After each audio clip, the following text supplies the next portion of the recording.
Kerala Blasters ആരാധകരെ ഒരു ചോദ്യം. ഓരോ സീസണും വലിയ പ്രതീക്ഷകളോടെ തുടങ്ങുന്ന ഈ ക്ലബിന് എന്തുകൊണ്ടാണ് ഇപ്പോഴും ഒരു ഐഎസ്എൽ കിരീടം നേടാൻ കഴിയാത്തത്? കോച്ച് മാറുന്നു, താരങ്ങൾ മാറുന്നു, പക്ഷേ ഫലം മാത്രം മാറുന്നില്ല. ഇതാണ് ഇന്ന് നമ്മൾ വിശകലനം ചെയ്യാൻ പോകുന്നത്. ആദ്യം ഒരു കാര്യം മനസ്സിലാക്കണം. കേരള ബ്ലാസ്റ്റേഴ്സിന്റെ ഏറ്റവും വലിയ ശക്തി ആരാധകരാണ്. ഇന്ത്യയിൽ തന്നെ ഏറ്റവും വലിയ ഫാൻബേസ് ഉള്ള ക്ലബ്ബുകളിൽ ഒന്നാണ് കേരള ബ്ലാസ്റ്റേഴ്സ്. എന്നാൽ ഫാൻബേസ് മാത്രം കൊണ്ട് കിരീടങ്ങൾ നേടാൻ കഴിയില്ല. കഴിഞ്ഞ കുറച്ചു വർഷങ്ങളായി നോക്കിയാൽ കേരള ബ്ലാസ്റ്റേഴ്സ് ഒരു വ്യക്തമായ ഫുട്ബോൾ പ്രോജക്റ്റ് പിന്തുടരുന്നുണ്ടോ എന്ന സംശയം ഉയരുന്നുണ്ട്.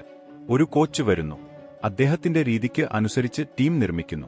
അല്പസമയം കഴിഞ്ഞ് കോച്ച് പോകുന്നു, വീണ്ടും പുതിയ കോച്ച്, വീണ്ടും പുതിയ ശൈലി. ഇങ്ങനെ തുടർച്ചയായി മാറിക്കൊണ്ടിരിക്കുന്ന സാഹചര്യത്തിൽ ദീർഘകാല സ്ഥിരത കൈവരിക്കാൻ ബുദ്ധിമുട്ടാണ്. ഇപ്പോൾ കോച്ച് മാറ്റം വീണ്ടും സംഭവിച്ചിരിക്കുകയാണ്. പക്ഷേ ഒരു ചോദ്യം ചോദിക്കണം. ടീമിന്റെ പ്രശ്നം ശരിക്കും കോച്ചായിരുന്നോ? ഒരു മത്സരത്തിൽ കേരള ബ്ലാസ്റ്റേഴ്സിനെ നോക്കിയാൽ പലപ്പോഴും കാണുന്ന പ്രശ്നം പ്രതിരോധത്തിലെ പിഴവുകളാണ്. ലളിതമായ ഗോളുകൾ വഴങ്ങുന്നു, മിഡ്ഫീൽഡിൽ നിയന്ത്രണം നഷ്ടപ്പെടുന്നു, അവസാന മൂന്നിലൊന്നിൽ തീരുമാനങ്ങൾ കൃത്യമായി എടുക്കാൻ കഴിയുന്നില്ല. ഇവയിൽ എത്രത്തോളം കോച്ചിന്റെ തെറ്റാണ്? മൈതാനത്ത് തീരുമാനങ്ങൾ എടുക്കുന്നത് താരങ്ങളാണ്. അതുകൊണ്ട് തന്നെ സ്ക്വാഡിന്റെ നിലവാരവും വളരെ പ്രധാനമാണ്. മറ്റു ഐഎസ്എൽ ക്ലബ്ബുകളെ നോക്കൂ. അവർ ഓരോ സീസണിലും അവരുടെ പ്രധാന താരങ്ങളെ നിലനിർത്താൻ ശ്രമിക്കുന്നു. കേരള ബ്ലാസ്റ്റേഴ്സിൽ പലപ്പോഴും മികച്ച താരങ്ങൾ ക്ലബ് വിടുകയും പകരം വരുന്ന താരങ്ങൾക്ക് അതേ നിലവാരം പുലർത്താൻ കഴിയാതിരിക്കുകയും ചെയ്യുന്നു. അതിന്റെ ഫലം സീസൺ തുടങ്ങുമ്പോൾ തന്നെ കാണാം.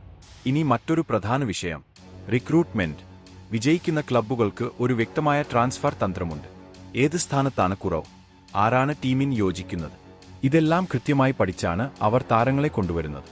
കേരള ബ്ലാസ്റ്റേഴ്സും അതേ നിലവാരത്തിലുള്ള ദീർഘകാല പദ്ധതിയിലേക്ക് നീങ്ങേണ്ട സമയം എത്തിയിരിക്കുന്നു. എന്നിരുന്നാലും എല്ലാം നെഗറ്റീവ് അല്ല. പുതിയ കോച്ചിന്റെ വരവ് ഒരു പുതിയ തുടക്കമാകാം. ടീമിൽ അച്ചടക്കം കൊണ്ടുവരാൻ സാധിക്കാം, പ്രതിരോധം മെച്ചപ്പെടുത്താൻ സാധിക്കാം, ആത്മവിശ്വാസം തിരികെ കൊണ്ടുവരാൻ സാധിക്കാം. പക്ഷേ ആരാധകർ അത്ഭുതങ്ങൾ പ്രതീക്ഷിക്കരുത്. ഒരു ക്ലബിനെ മാറ്റുന്നത് ഒരു ദിവസത്തെ ജോലി അല്ല. അതിന് സമയം വേണം, ശരിയായ തീരുമാനങ്ങൾ വേണം, സ്ഥിരത വേണം. അവസാനം ഞാൻ പറയാനുള്ളത് ഇതാണ്. കേരള ബ്ലാസ്റ്റേഴ്സിന്റെ പ്രശ്നം ഒരു കോച്ച് മാത്രം അല്ല, ഒരു താരം മാത്രം അല്ല. അത് ക്ലബിന്റെ മുഴുവൻ ഫുട്ബോൾ ഘടനയുമായി ബന്ധപ്പെട്ട വിഷയമാണ്. ആ ഘടന ശക്തമാകുമ്പോൾ മാത്രമേ കേരള ബ്ലാസ്റ്റേഴ്സ് യഥാർത്ഥ കിരീട മത്സരാർത്ഥികളായി മാറുകയുള്ളൂ. നിങ്ങൾക്ക് എന്താണ് തോന്നുന്നത്? കേരള ബ്ലാസ്റ്റേഴ്സിന്റെ ഏറ്റവും വലിയ പ്രശ്നം എന്താണ്? കോച്ചിംഗ്, സ്ക്വാഡ്, മാനേജ്മെന്റ്, അല്ലെങ്കിൽ മറ്റെന്തെങ്കിലും? നിങ്ങളുടെ അഭിപ്രായം കമന്റിൽ രേഖപ്പെടുത്തൂ.